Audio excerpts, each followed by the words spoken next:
Hola, buenas tardes a todos. Espero que estén muy bien. Buen provecho si están almorzando. Vamos a iniciar la sesión de este día. Vamos a comenzar con la asistencia. Solo me permiten mientras abro el portal. Ok. Voy a ir mencionando sus nombres, así como lo hemos hecho siempre. Usted enciende su micrófono y me dice presente o pueden escribir presente en el chat. Vamos a ver, permítanme.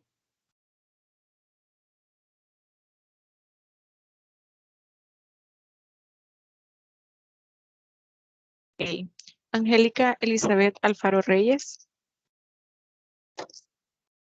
Bien. Briseid Lisbeth Calderón Meléndez.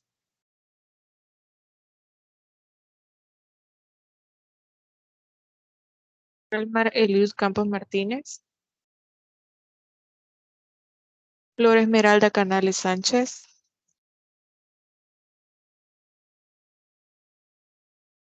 Leonor del Carmen Chávez Melgar.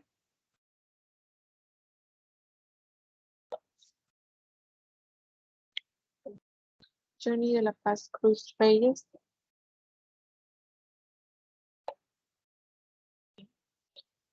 Fabricio Daniel Escobar Mejía. Okay. Gloria Eugenia Fernández Amaya.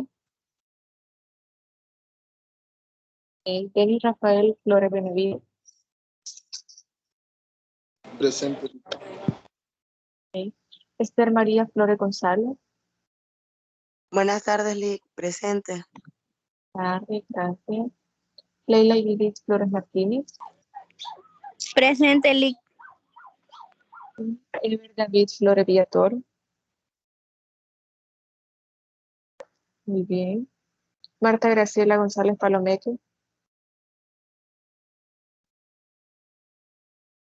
Eneida Abigail González Romero. Presente. Okay. Ruth Saraí Granada Gómez.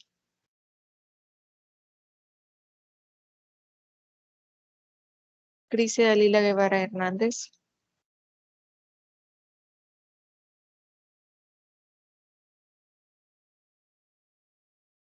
Jennifer Araceli Lau Pacheco.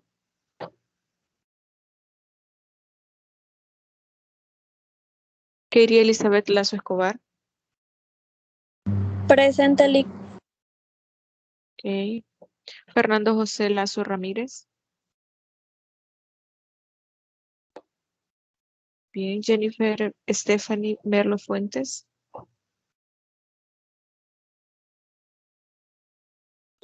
Brenda Xiomara Morales Girón. Okay. Cindy Julibet Nolasco Martínez. Presente, Lick. Okay. Nelson Vladimir Pérez Escobar. Muy bien. Fabiola Elizabeth Pérez Guzmán. Okay. Oni Mariela Rivera Gutiérrez. Presente. Okay. Jennifer, permítame, Merlos. Perfecto. Gerardo Ernesto Rodríguez Galvez.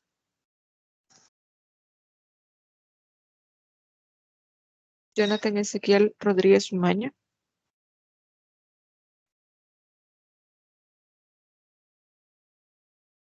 Edwin Josué Romero Castellón.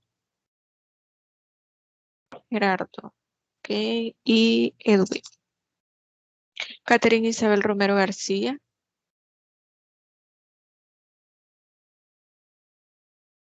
Bien. Joel Alberto Santos Ríos. Cintia Adalí Sarabia Chavarría.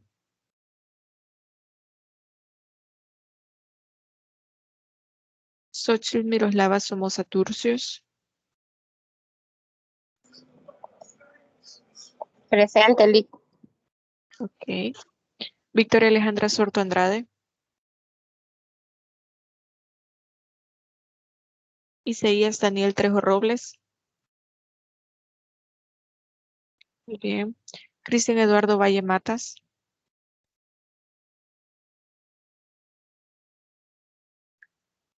Diego Francisco Villatoro Morales. Daniela Montserrat Villeda Ortiz. Muy bien. Francisco Ernesto Llanes Ventura. Victoria. Ok. Francisco y Jessica Ivette Zelaya Quintanilla. Vamos a ver, Griseidi. Perfecto, no hay problema. ¿Quién más hace falta en la asistencia?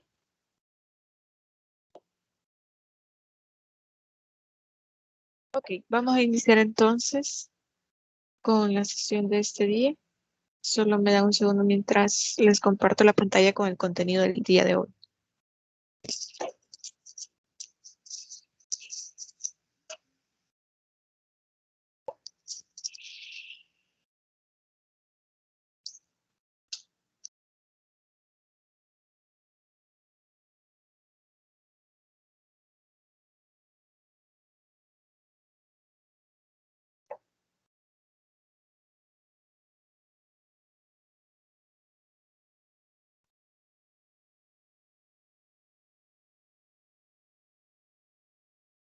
Ok, creo que ya lo van a poder ver ahí en la pantalla, el contenido de esta semana. Y antes de empezar, por cierto, quería nada más informarles que a partir de la semana anterior no le voy a poder colocar el contenido los días sábados. Me comprometo a colocarlo el día viernes en vez de pasarlo el día domingo porque es día de descanso para ustedes y para mí.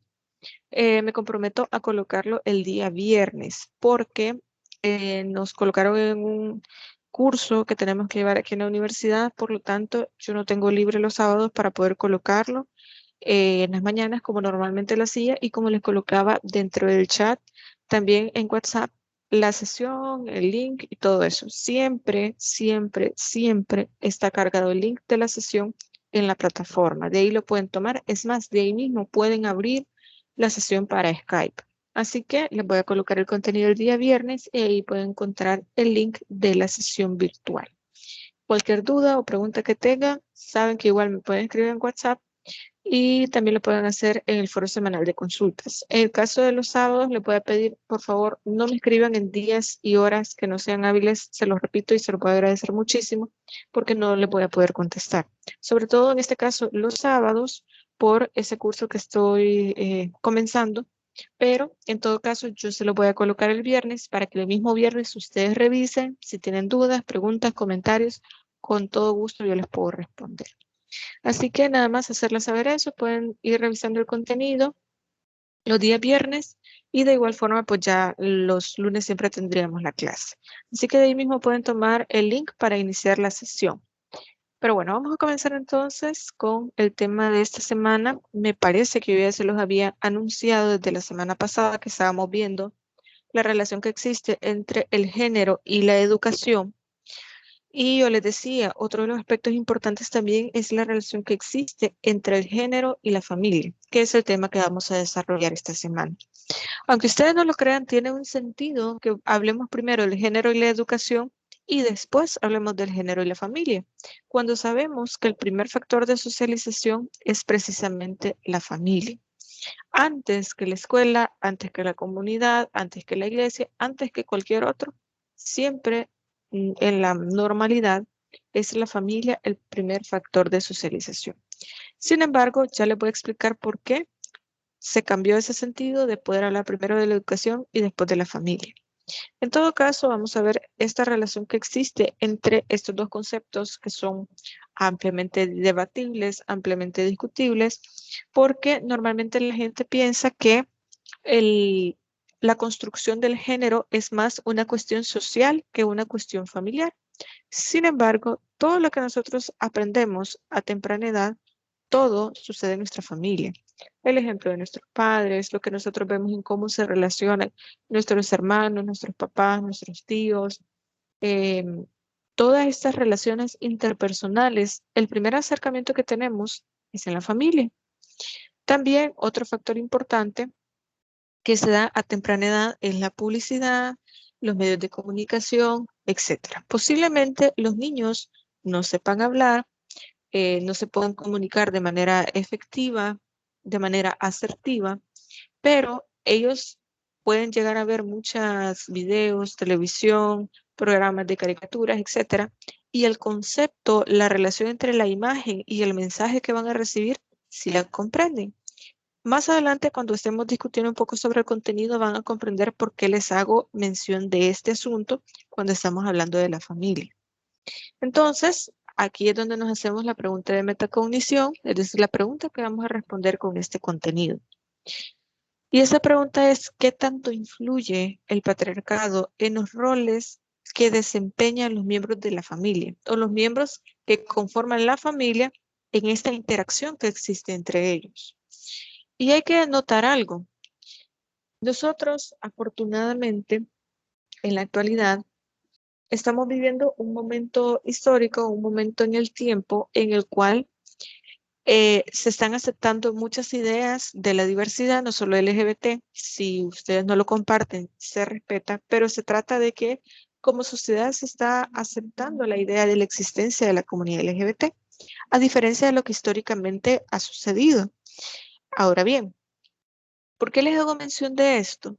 Porque en la antigüedad, por ejemplo, hablar de la homosexualidad era casi pecado, o sea, era una cuestión que la gente no podía ni siquiera pensar en el hecho de que alguno de sus hijos o que la misma persona fuera parte de la, en este caso, no la comunidad LGBT porque no existía, de la homosexualidad, o sea, que esa persona fuera homosexual porque era considerado como algo anormal, algo que la persona estaba, se consideraba hasta una enfermedad mental. Por lo tanto, fue negada por mucho tiempo. Cuando veamos los derechos de la comunidad LGBT, se van a dar cuenta que la homosexualidad es muy antigua. Se han encontrado cuadros muy antiguos en los cuales la imagen que se presenta es precisamente una persona transexual, personas intersexuales o que antes se les llamaban hermafroditas, pero todo esto responde.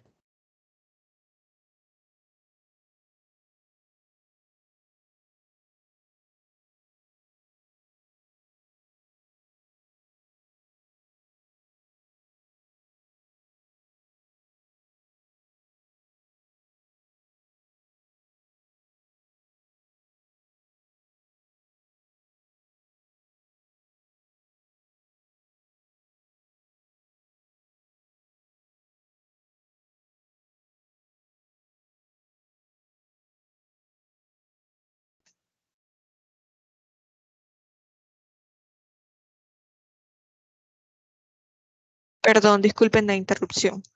Les decía entonces, estaba hablando sobre la idea de que la homosexualidad es muy antigua. Lo que sucede es que se puede representar en cuadros porque en la sociedad realmente ya había personas transexuales, homosexuales, pero no era algo bien visto, era considerado pecado, una enfermedad mental, etcétera. Pero ¿qué les trato de decir con esto? La sociedad misma ha evidenciado cambios en las ideas que nosotros podemos ir teniendo sobre la imagen de la mujer, los derechos que se le deben reconocer, la diversidad sexual, el género como tal. Recordemos que el género es una construcción social, cultural y de diferentes aspectos y tiene mucho que ver también las experiencias que vaya viviendo la persona para determinar el género al que quiere pertenecer y al que va a pertenecer por sus mismas preferencias, por su identidad sexual, etcétera.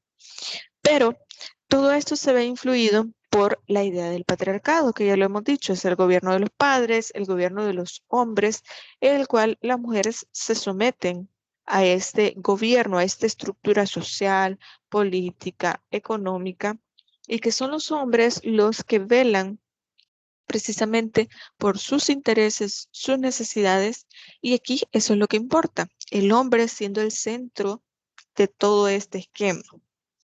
Entonces, al vivir en una sociedad muy patriarcal, ahí es donde encontramos dificultades porque no notamos o no vemos, no reconocemos los derechos o el rol que puede tener cada uno de los miembros de la familia.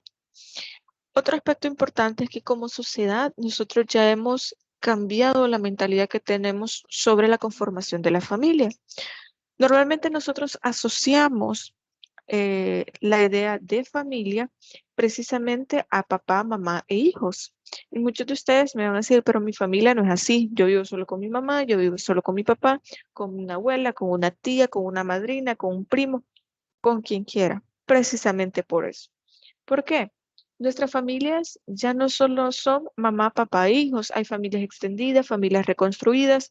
Hay gente que me dice, yo soy hija o hijo del segundo matrimonio de mis papás, de mi papá, de mi mamá, o mi papá se juntó con otra señora, etcétera. Cualquier modalidad que usted tenga de familia es distinta a la que históricamente se ha concebido. Como sociedad vamos cambiando. Y el resultado de eso también es poder ver de una manera diferente, con otra óptica, los roles que van a desempeñar cada uno de estos miembros de la familia, sin importar si es papá, abuelita, tío, primo, etcétera, no importa. Pero el papel que desarrollan, esta idea que se tiene de ser papá, ser mamá, ser hermano, hermana, etcétera, es distinto en la actualidad al que se tenía antes. Y ya vamos a ir viendo por qué. Todas estas ideas que ustedes parecen que son ideas sueltas, ya las van a ir entendiendo cuando desarrollemos lo que resta del contenido de este día. Para esto es importante que hagamos mención precisamente de la relación que existe entre el género y la familia, porque no son dos aspectos aislados o por pertenecer a derechos sociales simplemente deben estar ahí en la misma área. Deben pertenecer ahí al género y porque son parte de la sociedad, entonces se debe relacionar de alguna manera. No es precisamente así.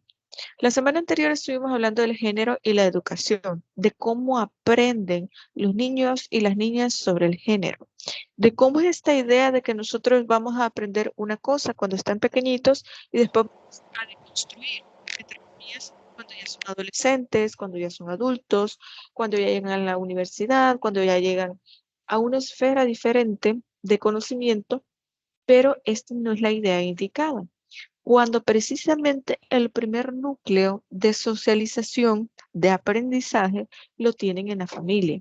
Y alguien mencionaba algo importante en la clase presencial, y es que esta idea de poder enseñarles sobre género, sobre derechos sexuales, sobre la parte del enfoque de género, todos estos temas lo podrían enseñar a los niños, pero siempre que vaya acorde con los valores que se le enseñan en la casa. Y aquí es donde encontramos esta relación con el género. El género, como lo habíamos dicho, es una construcción social y se materializa en las relaciones sociales que se establecen entre hombres y mujeres. En este caso lo decimos hombres y mujeres porque, como lo he mencionado, no hemos reconocido todavía la diversidad. Por lo tanto, no podemos hablar más allá de hombres y mujeres. En este caso, como la socialización en la familia es como el elemento primario de socialización que existe para todos nosotros y por lo tanto, y es más, hasta lo reconoce la Constitución de El Salvador. Y menciona que la familia es precisamente la base social, perdón, la base fundamental de la sociedad y por lo tanto es ahí donde debe existir la protección del Estado a la familia y este es el origen de la protección a la familia. Pero entonces, siendo la base fundamental de la sociedad, ¿por qué precisamente en ese primer acercamiento hacia la sociedad nosotros vamos a generar o a reproducir comportamientos que reproduzcan, tal cual como se le había dicho, que reproduzcan violencia, discriminación, algún tipo de prejuicio respecto a las demás personas o a los roles que los demás miembros de la familia puedan llegar a fungir o puedan llegar a tener? Por eso, como agente de socialización genérica, es uno de los más importantes, si no el más importante de la sociedad. Pero recordemos que los niños y niñas aprenden con el ejemplo. Es más, desde antes que nazca este bebé, y esta idea ya la hemos dicho antes, desde antes que nazca este bebé, nosotros ya le hemos asignado un nombre, los colores dependiendo del sexo, una forma en que vamos a tratar a este bebé, cómo se va a relacionar con los demás miembros de la familia, etcétera, desde antes que nazca. Una vez que este niño nace o esta niña nace, ya desde ahí nosotros ya le estamos asignando un rol y le estamos enseñando cómo va a desempeñar este rol, que debe ser propio o impropio a su género. Si es un niño y llora, le decimos, no, los niños no tienen que llorar. Si es una niña, no, la niña no se puede ensuciar, no puede salir sola, no puede hacer esto y lo otro, etcétera. Y ahí está el error. ¿En qué momento nosotros creemos que es correcto asignarle un rol estereotipado a un niño o a una niña? Porque estos niños y niñas son lienzos en blanco. Todo lo bueno o lo malo que ellos aprenden, lo aprenden por su misma familia. Y ustedes me van a decir, pero mire, Lick, yo tengo hermanitos, yo tengo hijos, yo tengo primitos, y hay cosas que nosotros no se les hemos enseñado y no sabemos de dónde las aprenden. Y esto es muy común en los niños, porque también tiene mucho que ver las caricaturas que ven, las imágenes, anuncios, lo que escuchan. También ellos son como esponjitas, ellos todo lo van absorbiendo. Pero aquí es donde viene el famoso control parental. Aquí es donde viene la labor de los padres de dirección. Yo creo que se los mencioné a ustedes en la clase presencial, que precisamente en la Convención sobre los Derechos de los Niños y también en la LEPINA lo menciona, que el deber de los padres y de las madres es un deber únicamente de guía y de dirección. Cuando ustedes vean niñez y adolescencia, van a recordar estas palabras y se van a dar cuenta de que el padre y la madre únicamente esa es su función. En definitiva, la Convención sobre los Derechos del Niño no habla sobre labor de corrección, maltrato, mucho menos. Pero hay un problema con la lepina y creo que ya se los había mostrado a ustedes, si no, se lo voy a mencionar. En la lepina dice que los padres podrán corregir de forma moderada a los niños y niñas, pero entonces, ¿qué deberíamos entender por corrección y qué deberíamos entender por moderado? Porque ahí lo único que se está haciendo es legitimando la violencia física hacia los niños. Pero eso es un tema que ustedes van a ver en niñez y adolescencia.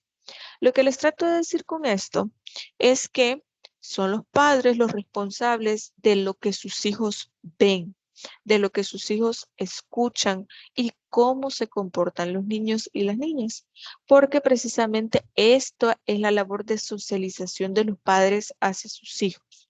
El hecho de que ellos puedan guiarlos para saber qué comportamiento tener, qué comportamiento no tener. Como lo decía, es el primer contacto con la sociedad. La relación que ellos vean con sus padres, con sus abuelos, con sus tíos, con sus primos, eso es lo que va a comprender como correcto. Y a partir de ahí, de los valores, así como lo mencionaba alguien en la clase presencial, que tengan sus padres, de la forma en cómo se comporten entre ellos, eso es lo que nosotros vamos a ver reflejado en los niños y las niñas. La labor que hace la educación, la escuela, el colegio, el instituto, donde sea que haya sido su centro educativo de parvularia, básica, bachillerato, tercer ciclo, etcétera. Todo esto que haya cursado usted de nivel educativo es complementario. La escuela no le va a enseñar valores a usted en el sentido de que le puede reforzar como una clase cívica los valores que usted ya traiga de su familia. Entonces, ¿qué les trato de decir con eso? La familia es la que tiene la potestad y la responsabilidad de enseñarle cómo deben ser las relaciones entre hombres y mujeres, cómo se deben tratar a los hombres, cómo se deben tratar a las mujeres. Allá cuando usted le decía, mire, tiene que ir a lavar los platos a la niña y al niño no, no, es que el niño no se puede, no puede estar lavando los platos. A él lo vamos a mandar a hacer otro mandado, pero no, a la niña no. Ahí hay que poner a lavar los platos, a sacar la ropa que está sucia, etcétera. Entonces, ahí es donde nosotros nos damos cuenta que ahí es donde se comete el primer error. ¿Por qué? Ahí estamos haciendo una división bastante marcada de los roles de cómo ser un niño y cómo ser una niña, que nos van a determinar cómo vamos a ser como una mujer siendo adulta o cómo van a ser en un hombre siendo un adulto. Entonces, estas relaciones que se dan entre padres, madres, hijos, hijas, hermanos, hermanas, o con cualquier otro miembro de la familia va a determinar los comportamientos según el sexo en el que haya nacido, la forma en que se va a relacionar y también la forma en cómo se va a comportar.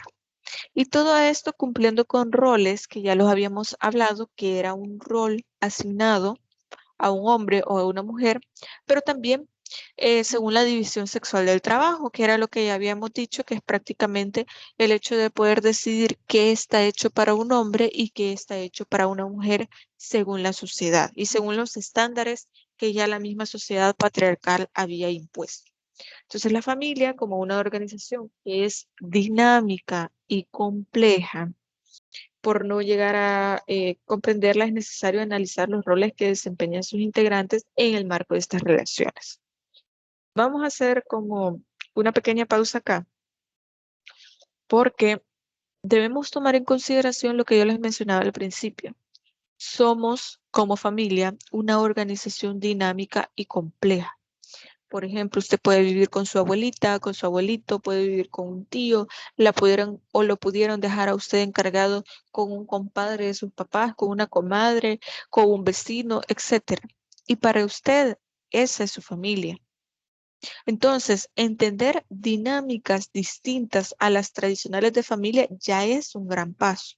Y a partir de ahí, entender cómo relacionarnos con un hombre o con una mujer va a ser determinado primordialmente por las relaciones que usted tenga con su padre, su madre o con las personas que usted considere su familia.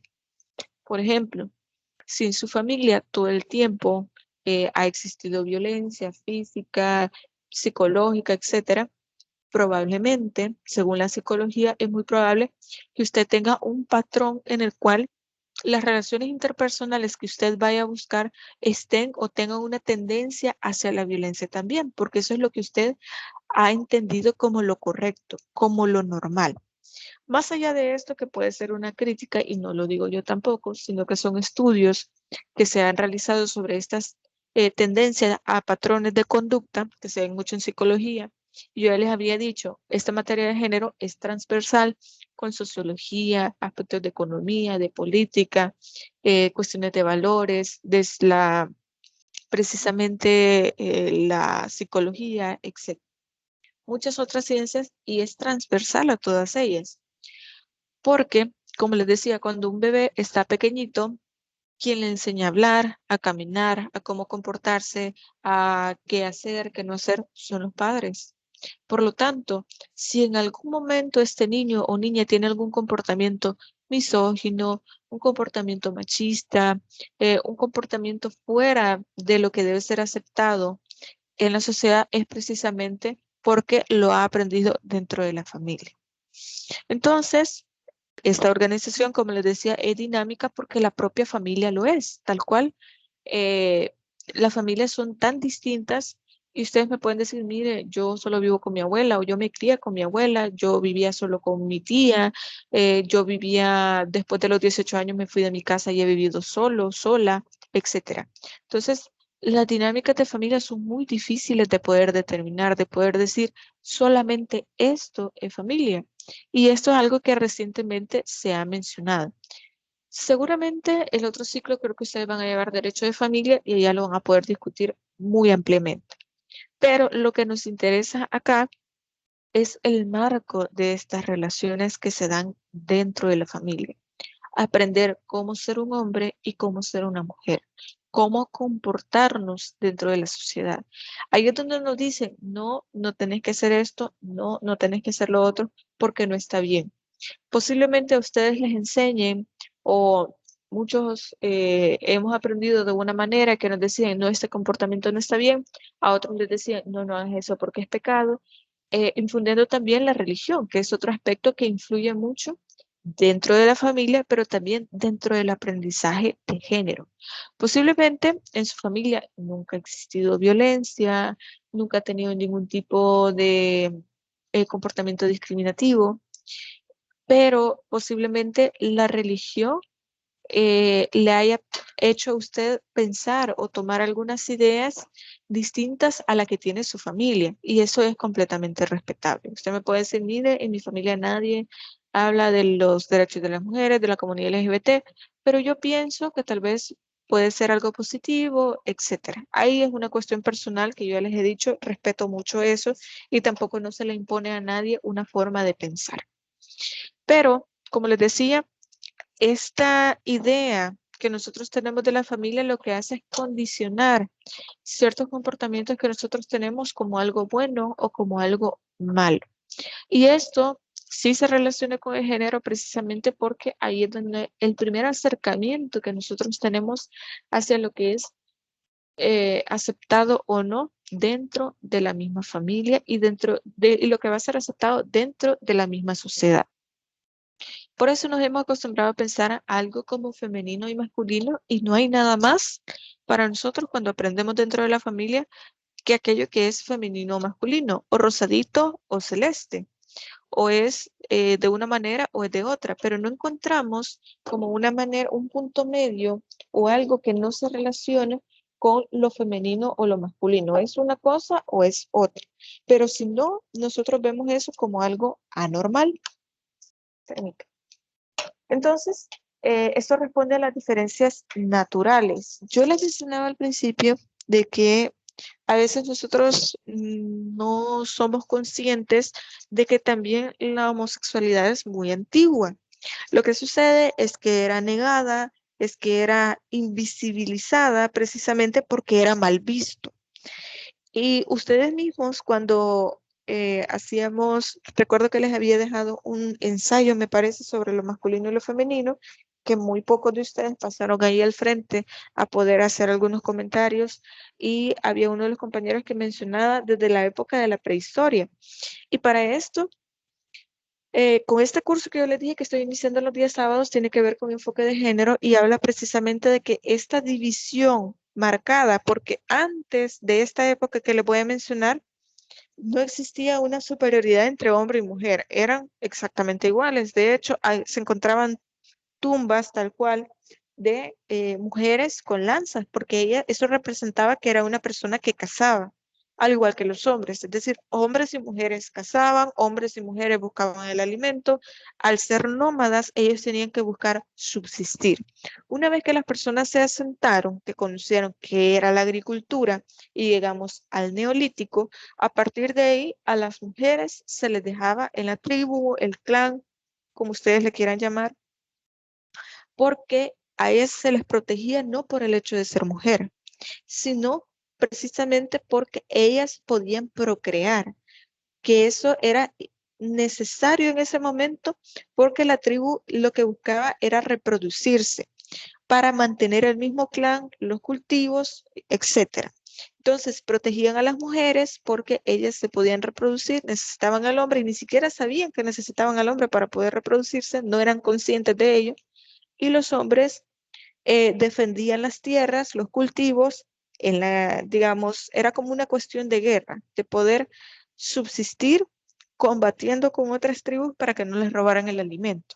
¿A qué voy con esto? A partir del Neolítico, entonces, se comenzó a marcar esta parte de tener que proteger a la mujer y el hombre era el que defendía, el que era violento por naturaleza en el sentido de que él iba a pelear por los cultivos, a pelear porque no mataran a las mujeres, a pelear y a estar en batalla. Pero esta idea se ha ido tergiversando en el tiempo, porque no se protegía ahora, no se busca proteger a una mujer porque ella procrea o respetar a una mujer porque ella puede procrear, sino que se ve como una persona débil, frágil, que necesita la protección del hombre. Y el hombre es el proveedor, es más inteligente, él es más fuerte y esto le permite poder defender a la mujer. Por eso es que esta idea se ha tergiversado con el paso del tiempo y ahora nosotros creemos eso. ¿Qué les trato de decir con esto? Estas diferencias entre hombres y mujeres son naturales. ¿En qué sentido? Morfológicamente somos distintos. De ninguna manera un hombre va a poder dar a luz a un hijo. Al menos hasta el momento la ciencia no ha logrado que un hombre pueda tener un hijo. Por lo tanto, siempre van a estar marcadas las diferencias entre hombres y mujeres, al menos de manera física. ¿Por qué? Ya lo habíamos hablado en una de las clases pasadas que hablamos de cómo se logra la igualdad. Hay que tomar en consideración las diferencias porque así nosotros vamos a ser conscientes de qué es lo que nos hace falta para poder lograr esta igualdad. Por lo tanto, esta diferencia tan marcada desde el neolítico hasta nuestros días, hasta la actualidad, ha hecho que el hombre tenga una mayor preponderancia, un mayor protagonismo dentro de la idea del patriarcado y precisamente de las diferencias entre hombres y mujeres. Y como así ha sido la idea que nosotros hemos tenido, y de hecho creo que en el otro grupo me lo decían, es que mire, la diferencia entre los hombres y mujeres vienen desde mis abuelos o desde antes. Y aquí es donde está la corrección.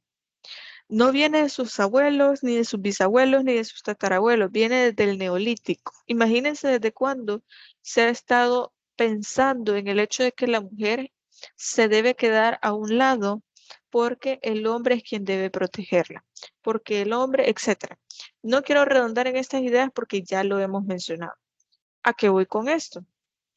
Que no podemos entonces querer desaprender de manera mágica, de manera instantánea, todos estos comportamientos que durante años y años y años se han replicado, dando una materia de género en la universidad, dando un curso de orientación para la vida en bachillerato, que solo son 2 años, posiblemente podrían llevar un bachillerato de 3 años, y ahí se va a acabar en esta generación toda esta idea del patriarcado, de la misoginia, de la violencia contra la mujer, etc. Hay más que tenemos que hacer.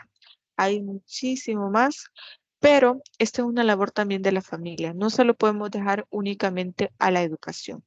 Por eso les decía, la semana anterior hablamos primero de educación y ahora de la familia, porque hay que entender que el primer factor de socialización es la familia y no vamos a hacer que la escuela nos corrija la plana de lo que nosotros le estamos enseñando a los niños en esta generación. De decirles, no, los niños no lloran, las niñas se deben quedar sentaditas, no deben decir malas palabras, no se deben ensuciar, etcétera. No podemos creer que la escuela va a hacer que estos niños desaprendan o deconstruyan estos modelos que ya en la casa día a día vamos reforzando una y otra y otra y otra vez. Entonces, en esta visión idílica de lograr la tolerancia, la comprensión y la equidad en la toma de decisiones entre hombres y mujeres, choca estrepitosamente con la realidad, porque muchos de ustedes, y ya me lo han mencionado, ya lo hemos hablado justamente cuando hablábamos de cómo se forma la masculinidad y la feminidad, que algunos de ustedes se acercaban cuando estábamos haciendo los mapas conceptuales a decirme algunas ideas que ustedes habían colocado en los trabajos y me decían, es que mire, en mi casa yo he visto esto, o yo conozco familiares que han hecho tal y tal cosa. Su misma familia le da un parámetro a usted de ciertos comportamientos que usted está siendo consciente que no son los correctos, o al menos no son los que usted quiere reproducir en su proyecto de vida. Y aquí es donde se relacionan varios temas que nosotros ya hemos estado viendo con anterioridad. Por ejemplo, tenemos el caso de la autonomía de la voluntad de la persona. Su proyecto de vida puede ser muy distinto a otras personas de su edad con su estado civil, su nivel de escolaridad, su ideología religiosa, política, etcétera, pero es su proyecto de vida, es personal, es la autonomía de su voluntad, lo que usted quiera hacer. Si usted es consciente de que sus comportamientos que usted ha recibido, que usted ha aprendido, que usted ha visto, no son los correctos, tiene la oportunidad de construirse y también tiene la oportunidad de poder enseñar a sus futuros hijos los comportamientos que usted quiere ver para lograr esta igualdad. Y me alegra mucho escuchar en ustedes que algunos me mencionan, no, pero mire, Lick, yo he visto esto en mi familia y yo no lo quiero compartir con ellos y a mí no me gusta y yo no quiero hacer esto, etcétera. Y está bien. Si usted también considera de que en su familia lo han educado o la han educado de la manera correcta, con los valores correctos, perfecto. Como les digo, es completamente respetable. Pero dentro del rol de la familia, que este es el tema medular que vamos a estar viendo, entendemos que la familia es la institución primaria de la socialización. Eso en ningún momento lo vamos a desconocer. Y precisamente esto lo vemos que sucede en todas las partes del mundo. Pero aquí es donde encontramos una gran diferencia. La sociedad salvadoreña en el año 2022 no es la sociedad salvadoreña no es la sociedad, perdón, en el año 2022 en otros lugares. Porque cada lugar tiene una concepción distinta, tanto del género, de la familia y de aspectos de socialización. Por eso es que nosotros podemos encontrar diferencias tan marcadas dentro de otros países, la legislación que tienen otros países y también una, digamos, forma tan drástica, una diferencia tan drástica que existe entre la cultura o la imagen que tenemos de la mujer acá, a diferencia de lo que tienen, por ejemplo, en la India, en Turquía, en Medio Oriente, por ejemplo, en el caso de Afganistán, de Irak, etc. ¿Por qué? Históricamente ellos han mantenido ciertas tradiciones y su religión de una manera tan radical que para ellos eso es lo correcto y es respetable. Para nosotros, la idea de los derechos de la mujer, en este caso, y el aspecto de forma general de lo que nosotros entendemos como enfoque de género, ha cobrado mucha importancia. Por eso les decía, no podemos decir que en la sociedad actual es completamente patriarcal y que solo tenemos comportamientos machistas, porque no es así. Hemos logrado un cambio y un avance bastante significativo, pero aún hay mucho más que se puede hacer. Entonces, el problema con estas sociedades es que se le ha enseñado a las niñas a ser obedientes, disciplinadas, dependientes, subordinadas al hombre. Y entonces el hombre está legitimado o es aceptado que él sea racional, que él sea agresivo, que sea independiente y que sea fuerte. Porque esto es lo que se ha ido aceptando como algo ha sido como un comportamiento aceptado y que se ha pasado de generación en generación. Y miren, el problema acá con la familia es que muchas veces nosotros no estamos, digamos, en la posición de poder corregir comportamientos, por ejemplo, de nuestros papás, perdón. Precisamente por el respeto, por el cariño, la forma o el trato o la obediencia que nosotros podemos tenerle a nuestros padres. Pero sí podemos ser conscientes de qué comportamiento, con cuáles estamos de acuerdo y con cuáles no. De forma general, en la sociedad, nosotros protegemos como abogados, como futuros abogados, nuestro deber es proteger a la familia y mantener la unidad de la familia. Sin embargo, hay que respetar las conformaciones de las familias y también el aprendizaje del género para poder lograr internalizar en nuestros comportamientos el enfoque de género en todas las áreas, social, económico, político, en los ámbitos hasta los más privados de la familia, poder mantener siempre el enfoque de género para lograr esta igualdad a la que todos estamos tratando de aspirar. Entonces, en esta misma familia, hay un proceso de socialización masculino que fomenta el uso de la violencia por parte de los varones. Y como un medio para poder resolver los conflictos y demostrar el valor y poder. Y ustedes me van a decir, pero es que siempre ha sido así, esa es la cultura que nosotros tenemos aquí en nuestro país. ¿Cuál es el problema aquí? ¿Dónde comienza esta agresividad por parte de los niños, esta forma de tratar por parte de los niños? Desde el momento en que usted a un niño le dice, no llores porque los niños no lloran, en este caso, psicológicamente, este niño no está gestionando sus emociones de manera correcta. Por lo tanto, lo que le genera a él es confusión y frustración. ¿Y cómo se va a manifestar esta frustración? A través de la agresividad y a través de la ira. Por lo tanto, esta ira y esta frustración desmedida genera violencia. Por ejemplo, que a usted, a un adolescente, le puede decir, no, no llores porque los hombres no lloran, porque no se comportan así, porque uno no son esto, no son lo otro, etc. Sobre todo en esta etapa de mucha confusión, eh, de muchos conflictos, digamos, es muy difícil poder no enseñarle a un adolescente a gestionar sus emociones. Lo que vamos a tener es adultos frustrados que lo único que saben es poder enfrentar sus problemas a través de la frustración, de la ira y es decir, la violencia. Este es el problema, que para ustedes me van a decir, o bueno, muchas de las personas ya mayores lo que pueden decir es que, no, antes a nosotros nos castigaban, nos golpeaban y ahora somos adultos normales, no andamos con cosas de masculinidad frágil, no andamos siendo una generación de cristal. Sí, pero son personas que tienden mucho a la violencia porque no les enseñaron a gestionar sus emociones, son personas frustradas, mujeres que tienen miedo a poder a lograr, mejor dicho, empoderarse y poder lograr tener un mayor protagonismo porque siempre fueron invisibilizadas, fueron relegadas a la parte del oficio dentro de la misma familia, que solamente iban a lavar los platos, a lavar la ropa, a dedicarse al hogar y eso era todo. Por lo tanto, aquí es donde vemos la importancia que tiene la familia y cómo dicta los comportamientos que nosotros vamos a tener o cómo vamos a hacer cuando seamos adultos. Por eso, enseñar sobre la perspectiva de género o con perspectiva de género en la familia es sumamente importante para poder lograr que no exista violencia ya siendo personas adultas. Entonces, las mujeres aprenden precisamente a ser sumisas, a tener a temer a la independencia, a desconfiar de otras mujeres y también contribuye a su aislamiento.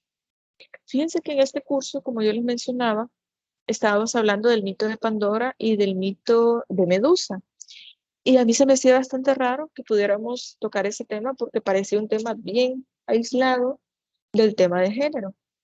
Y realmente tiene una concepción bastante importante. Y a nosotros nos correspondía analizar el mito de Pandora, que básicamente, en este caso Zeus le dijo a Prometeo que tenía que cuidar el fuego de los dioses y lo tenía que guardar en una jarra. Pero él se lo dio a su hermana, que de hecho era mitad mortal, y a partir de ahí entonces ella quedó cuidando esta jarra, pero le ganó la curiosidad a esta mujer, a Pandora, y la abrió.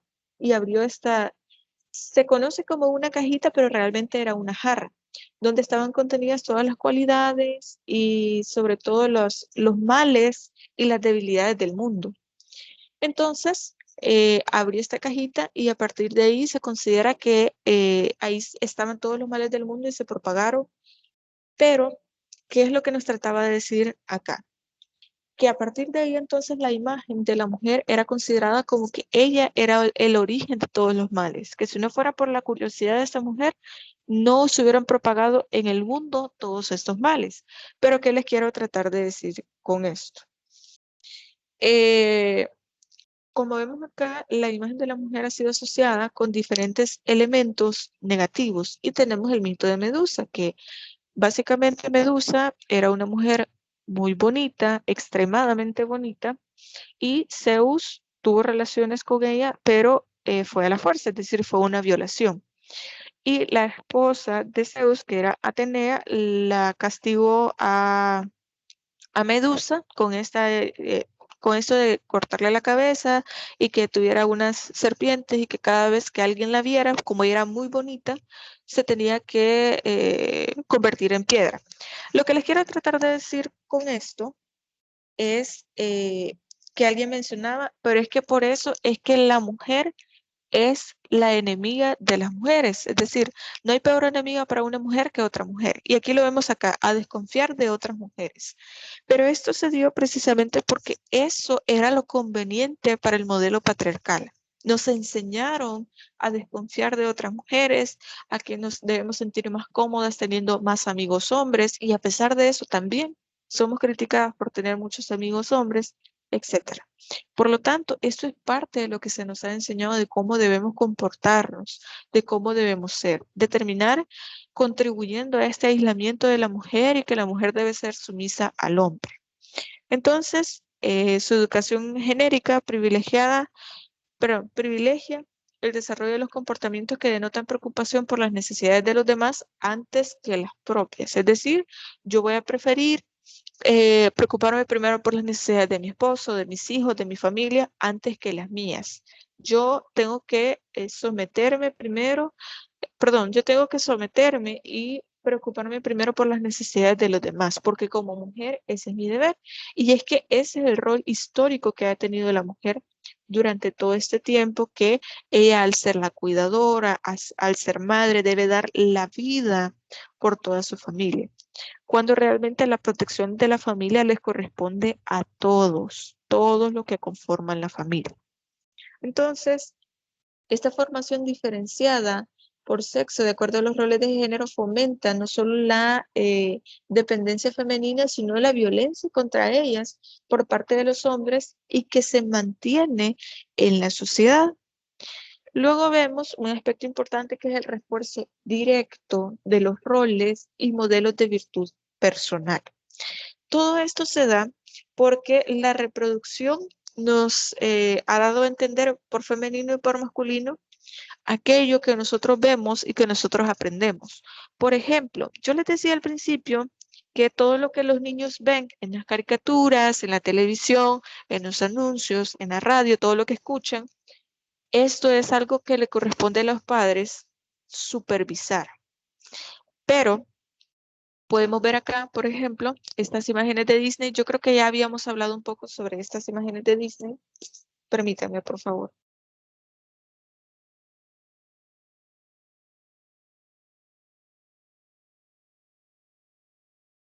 Ok, disculpen. Entonces, les decía, estas imágenes de Disney creo que ya habíamos hablado sobre ellas cuando mencionábamos el lenguaje sexista y las imágenes sexistas. Y decíamos que normalmente nosotros aprendemos viendo caricaturas, o los niños más bien, aprenden viendo caricaturas, la publicidad, anuncios, etc. Pero a veces no notamos el fondo o este escenario tan negativo que pueden llegar a tener estos cuentos de hadas, estos juegos infantiles, que en vez de reforzar la independencia, la libertad, valores como tal que deben tener los niños y las niñas sin importar su género, lo que hacemos es reforzar la sumisión, la dependencia, roles estereotipados, el hecho de tener que dejar el hogar por irse detrás de un hombre, de esperar a que un hombre llegue y tenga que salvarnos, etcétera. Todas estas ideas al final terminan siendo negativas. Son cuentos de hadas que puede que nos gusten o no nos gusten, no son modelos de vida. Pero para los niños, al ser de las primeras cosas que ven, que aprenden y que se les enseña, y todavía a la niña se le quiere vestir de princesita. Y a la niña hay que decirle, sí, es que las niñas deben ser delicaditas, deben ser esto. Ahí es donde nosotros estamos reforzando esta idea de la sumisión de las mujeres hacia los hombres. Por lo tanto, puede que usted esté de acuerdo con los cuentos de Disney, con los juegos infantiles, perfecto. Pero siempre hay que enseñar con la información correcta. Y hay que disociar o separar aquello que es ficción, aquello que es solamente un cuento de la realidad. Porque como les menciono, para los niños, al ser una de las primeras cosas que ven, para ellos esto es lo normal, lo correcto o lo que ellos deberían aspirar a ser o a comportarse de esta manera. Entonces, ¿qué importancia va a tener la perspectiva de género en el análisis de la familia? Esa es la parte medular de este tema. Precisamente el enfoque o la perspectiva de género se asume como un objeto de estudio en el género como un elemento de identidad social. ¿Quiénes somos como sociedad y qué le estamos enseñando a cada uno de los miembros de nuestra sociedad? En la familia, por ser un factor de socialización, es el primero que nos dicta o nos enseña qué somos o quiénes somos dentro de la sociedad. No solo las mujeres y los hombres, sino como un grupo de individuos que pertenecen a un determinado sexo. Entonces, este enfoque de género se emplea para explicar las diferencias que se convierten en asimétricas y desventajosas para un sexo. Por eso, en las mismas familias, lo queramos o no, de una u otra forma, siempre estamos cerca de algún tipo de comportamiento micromachista, de algún tipo de comportamiento que puede terminar siendo violento o puede generar violencia de algún tipo dentro de nuestra familia, pero ahí es donde nosotros debemos comprender que es parte de lo que la sociedad dicta, que es lo correcto, que así es como se debe aprender dentro de la familia. Entonces, hay diferentes instrumentos teóricos y metodológicos para poder elaborar una reconstrucción social y cultural de lo que es femenino y de lo masculino. En este caso, construir una feminidad y una masculinidad sanas. No aquello que conocemos o este término tan novedoso de masculinidad frágil. No se trata de eso, se trata de feminidad y masculinidad sanas. Que no se trate de someterse un sexo al otro, en este caso no hablemos tanto de género porque para nosotros socialmente conocemos aquello que es sexo nada más y el género lo conocemos como una construcción social. Entonces, este análisis parte del reconocimiento de la existencia de desigualdades entre hombres y mujeres. Este tema era el que hablábamos sobre la igualdad real y la igualdad material, que para poder precisamente materializar esta igualdad legal que tenemos en el artículo 3 de la Constitución, nosotros debemos repensar cuáles son las diferencias y cuáles son las semejanzas entre cada individuo de la sociedad para ver entonces cómo vamos a lograr esa igualdad a partir de estas diferencias y de estas semejanzas. Pero este androcentrismo, que es básicamente que el hombre es el centro de todas las cosas, es posiblemente la forma más generalizada de sexismo, es decir, de comportamientos que son favorecedores solamente a uno de los sexos y que ponen en desventaja al otro. Pero una de las menos visibles, ya la hemos, pero es una de las menos visibles que nosotros ya hemos incorporado a nuestro día a día. Que a veces, como yo se los he mencionado, a veces nosotros mismos somos quienes estamos reproduciendo estas ideas misóginas, machistas, micromachistas, etcétera, porque no nos damos cuenta precisamente de cuál es la finalidad de este comportamiento que hemos tenido y tampoco nos damos cuenta de cuál es la consecuencia que esto pueda tener. Por eso, la perspectiva de las experiencias de las mujeres, de cómo viven y cómo sienten los hechos, es invisibilizada o trivializada frente a la perspectiva masculina. Yo les he dicho desde hace varias clases de que lo que le interesa al feminismo es precisamente, y al enfoque de género, es el hecho de poder entender cuáles son las necesidades que tienen las mujeres para poder a partir de ahí entender cuál es la atención que se le puede dar, cuáles son las herramientas que necesitan, de qué manera se puede integrar el papel de la mujer dentro de la sociedad para así tener una sociedad más igualitaria. No se trata de invisibilizar al hombre, de ahora vamos a someter al hombre o de que la mujer va a estar por encima del hombre. Para nada. Es solamente visibilizar la experiencia de vida de las mujeres, las necesidades que tienen, la atención que necesitan recibir para poder establecer como un parámetro de qué es lo que se tiene que hacer. En este caso, normalmente las experiencias de las mujeres son descritas e interpretadas por la ciencia y la sociedad bajo concepciones androcéntricas, que toman al hombre o lo masculino como un punto de referencia. Y es que no sirve de nada que nosotros queramos escuchar las necesidades de una mujer, ver o visibilizar a una mujer si siempre estamos midiéndolo o siempre estamos teniendo un parámetro de lo que el hombre quiere. Y eso lo dice Alda Facio en un libro que se llama La construcción de lo masculino, me parece. Entonces, esta concepción lo que hace es desvalorizar e invisibilizar las experiencias de las mujeres, porque obviamente es muy claro que son diferentes a las de los hombres, pero han sido invisibilizadas. Por lo tanto, lo único que buscamos es el hecho de visibilizar estas diferencias, las semejanzas que tenemos con los hombres y a partir de ahí construir todo aquello que tenemos como sociedad, pero con una perspectiva de género. de dejar la discriminación a un lado, la subordinación femenina, ser víctimas de violencia, todo esto dejarlo atrás y poder comenzar a construir una sociedad que sea más igualitaria. Por suerte, como se les mencioné al principio de la sesión, estamos viviendo tiempos de cambios.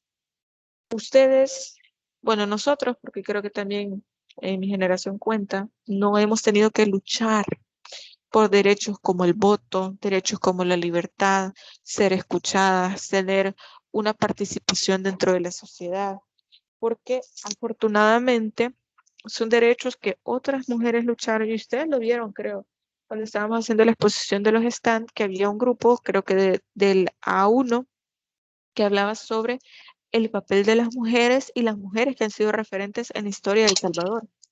Han sido otras mujeres que han luchado por estos derechos que nosotras tenemos.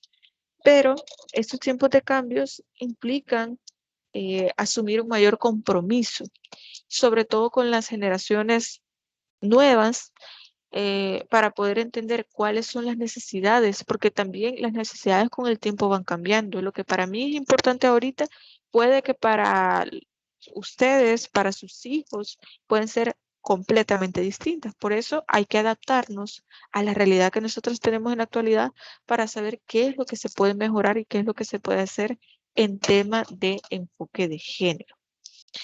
Entonces, a pesar de todos estos cambios o este progreso que ha costado mucho, pero que poco a poco se ha ido logrando en la sociedad salvadoreña, nuestra sociedad todavía sigue aferrada al mito del hombre como el proveedor, como el jefe de la familia, como aquel que toma las decisiones, y ha negado los cambios ocurridos en los roles de género. Es decir, en esta idea tan novedosa de poder hablar de que la mujer también tiene protagonismo dentro del hogar.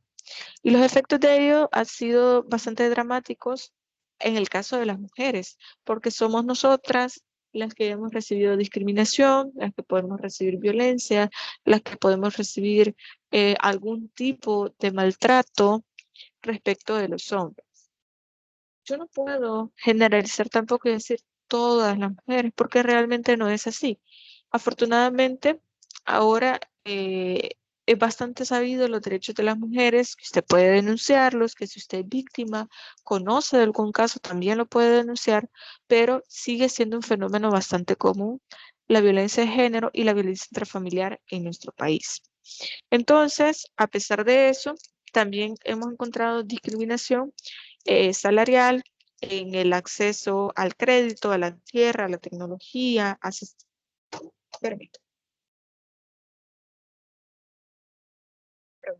asistencia técnica, educación y la capacitación laboral. En este caso, por ejemplo, antes las mujeres, su aspiración era poder casarse con un hombre que fuera reconocido, adinerado, para mantener los bienes de su propia familia.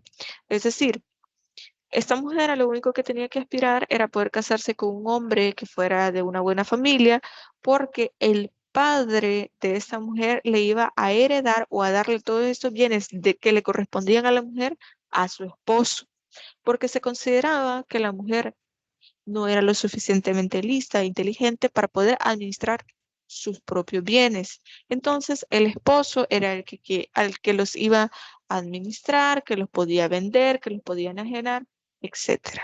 Esto solo para que vean un ejemplo nada más de lo que significaba el acceso a la tierra, a los bienes, a los créditos, etc. Luego, nosotros vemos que para el movimiento mundial de las mujeres, estos fenómenos han sido objeto de atención que tiene implicaciones para la mitad de la población mundial. Y es que hay que entender algo.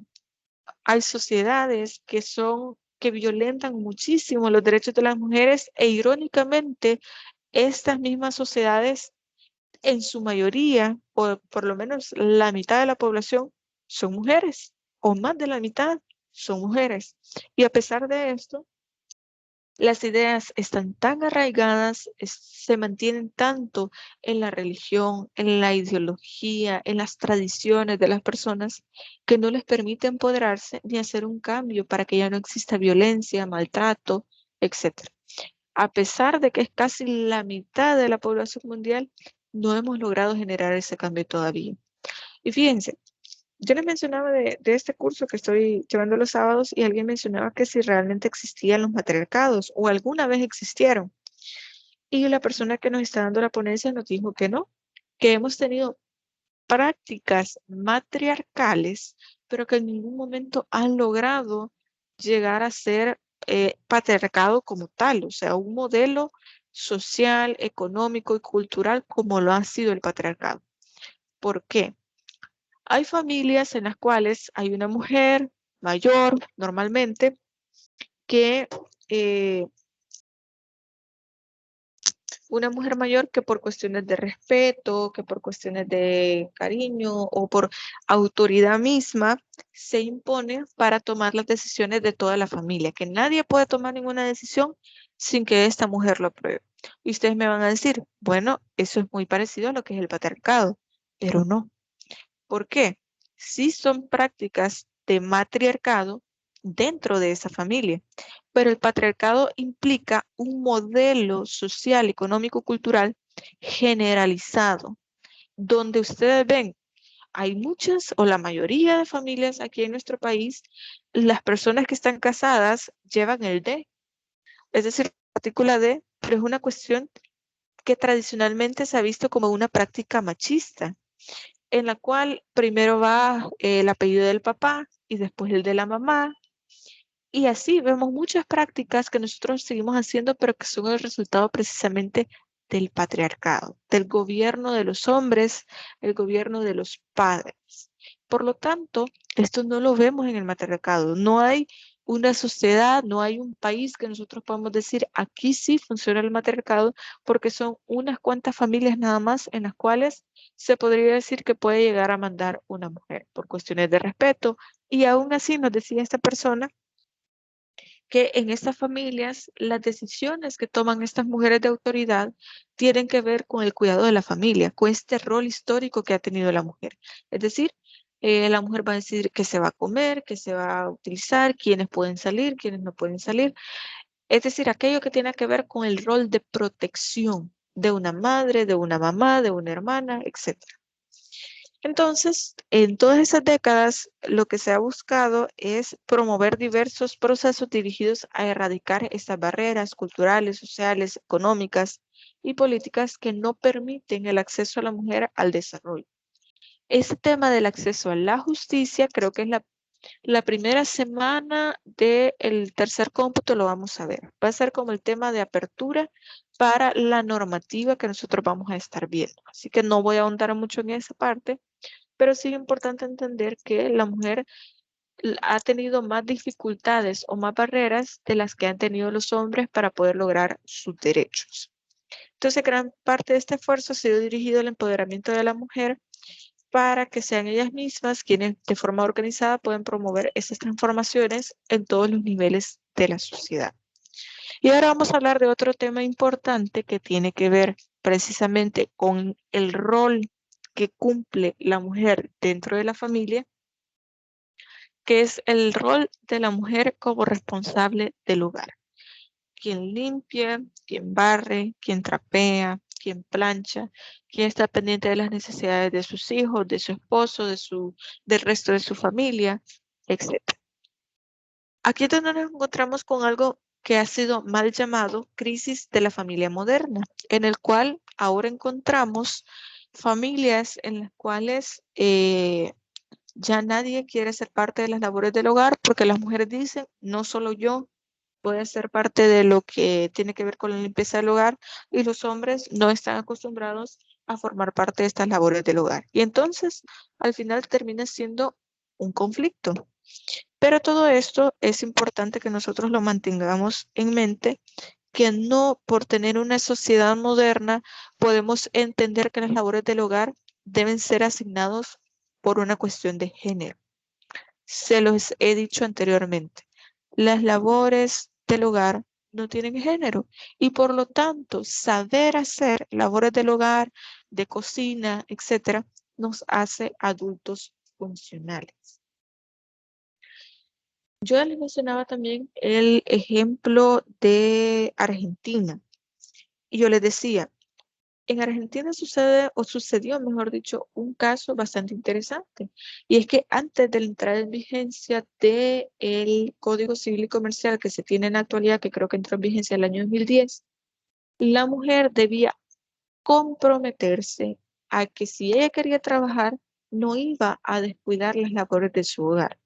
Imagínense esto, que usted antes de tener que venir aquí a la universidad, de comenzar sus estudios universitarios, tuviera que ir donde un juez para decirle, mire, señor juez, yo quiero comenzar a estudiar la universidad o quiero comenzar a trabajar, pero me comprometo a no descuidar las labores de mi casa, a que antes de salir voy a dejar todo lavado, planchado, guardado, colgado, limpio, la comida hecha, etc. Y con ese compromiso, entonces ya usted podía comenzar a estudiar o podía comenzar a trabajar. Y entonces nunca nos disociamos o nos separamos de este rol de la mujer como la encargada del hogar. Cuando ya se los he mencionado antes, todos tenemos ropa sucia, todos necesitamos comer, todos necesitamos básicamente tener un espacio limpio donde poder hacer todas nuestras cosas, etc. Porque todos somos adultos y debemos ser adultos funcionales. Entonces, la familia como un primer agente socializador, perdón, para la vida, se supone que debe ser de forma democrática esta división de las tareas del hogar, pero también debe haber un respeto a los derechos humanos y a la paz.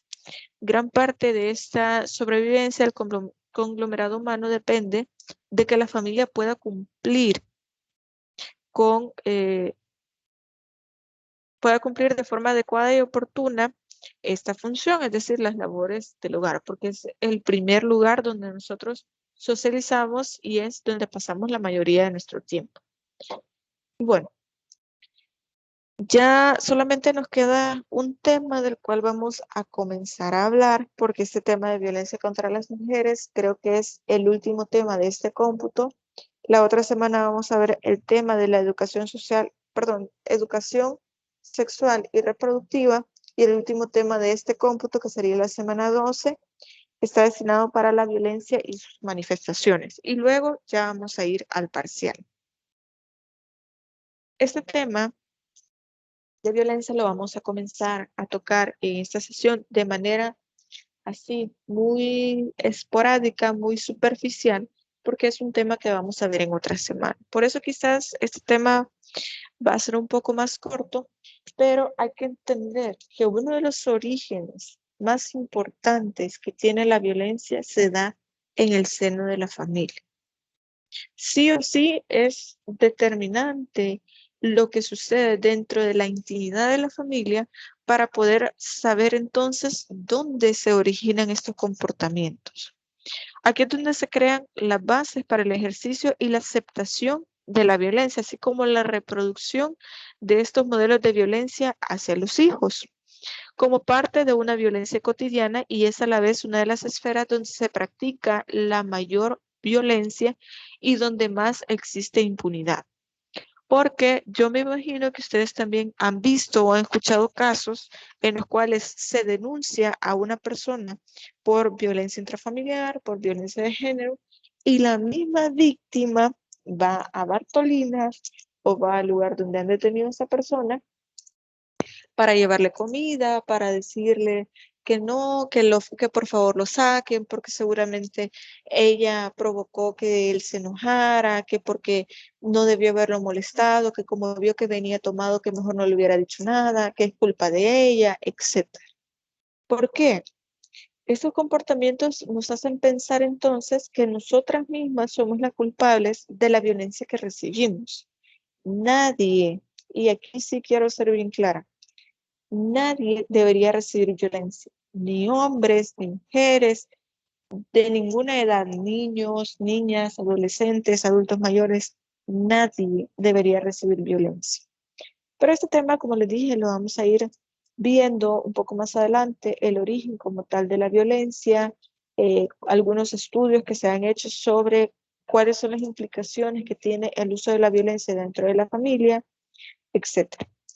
Pero estas características de los mecanismos culturales y políticos que se emplean en las distintas sociedades para ejercer y legitimar la violencia de género hace que esta por lo general no se capte como actos violentos, crímenes o violaciones, ni a mujeres ni a miembros de la familia como tal. Por lo tanto, las familias no denuncian, no reportan estas violaciones que se cometen a diferentes miembros de la familia. ¿Han escuchado ustedes, tal vez, que en algún momento han visto en otras familias o han visto en su propia familia que hay abuelitas, tías, mamás que dicen, no, mira, no lo vayas a denunciar porque él provee para la casa, él es tu esposo, no vas a deshacer tu matrimonio, vas a dejar a tus hijos sin un papá por lo que te hizo, porque él es tu esposo y a pesar de todo tenés que aguantarlo, tenés que aguantar y estar ahí, etc. Por lo tanto, la misma familia hace que se perpetúe el uso de la violencia, tal como nosotros la hemos visto, de las diferentes modalidades. Y bueno, esas diferentes modalidades también las vamos a ir analizando una por una un poco más adelante. El asunto acá es que la misma familia es la que permite o reproduce estos elementos que nosotros hemos visto de violación a los derechos y maltrato hacia los diferentes miembros de la familia. Y también existen costumbres de pensar como una unidad de interés, experiencias y necesidades, la unidad de los lazos de consanguinidad para protegerse y apoyarse mutuamente.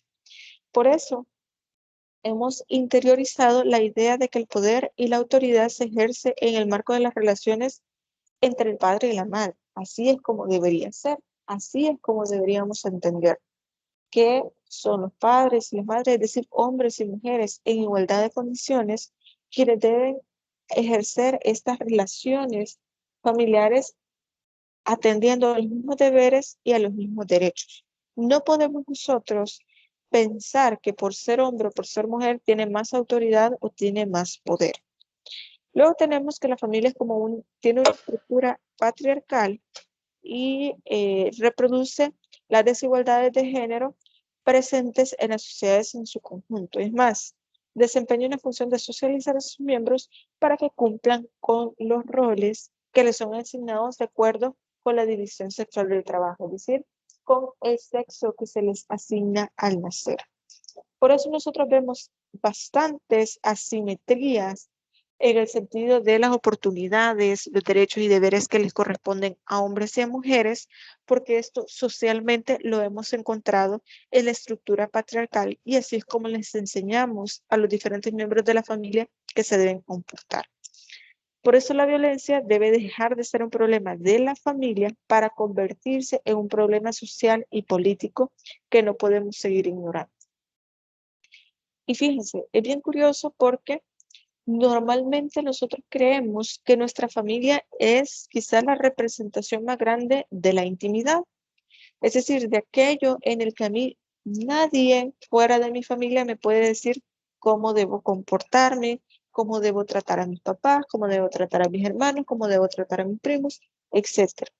Porque es el núcleo más íntimo de cada uno de nosotros, nuestra familia, nuestras dinámicas de familia.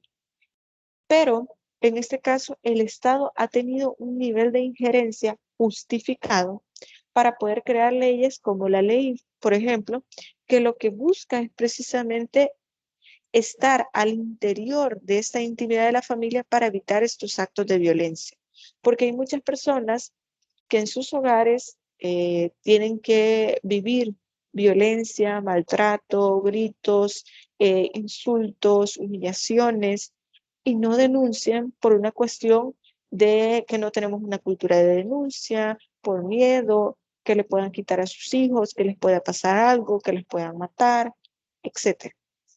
Pero por eso se han creado estas leyes para poder informar sobre esos derechos, pero también para incentivar a las personas que puedan denunciar este tipo de casos.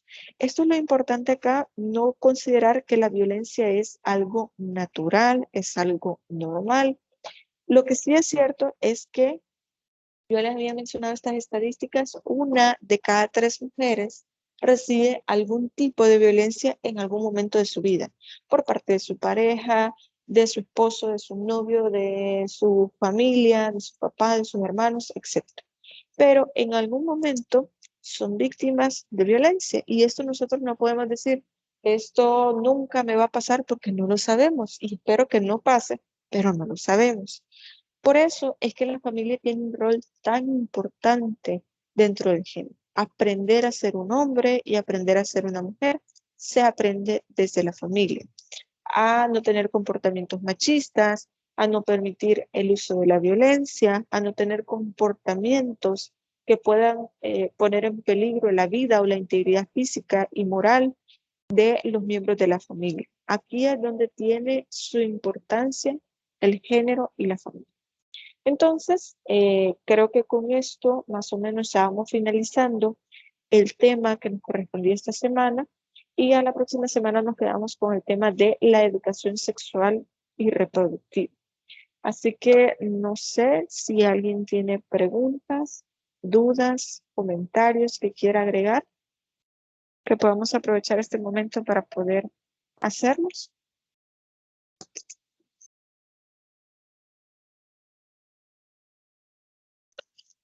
Muy bien, entonces nos vamos a quedar hasta acá y quedamos pendientes únicamente con la actividad presencial de esta semana, que el mismo día de la sesión yo lo voy a ir explicando. Así que les agradezco mucho por su puntualidad y su presencia en esta videoconferencia. Nos vamos a quedar hasta acá. Cuídense mucho y pasen feliz tarde.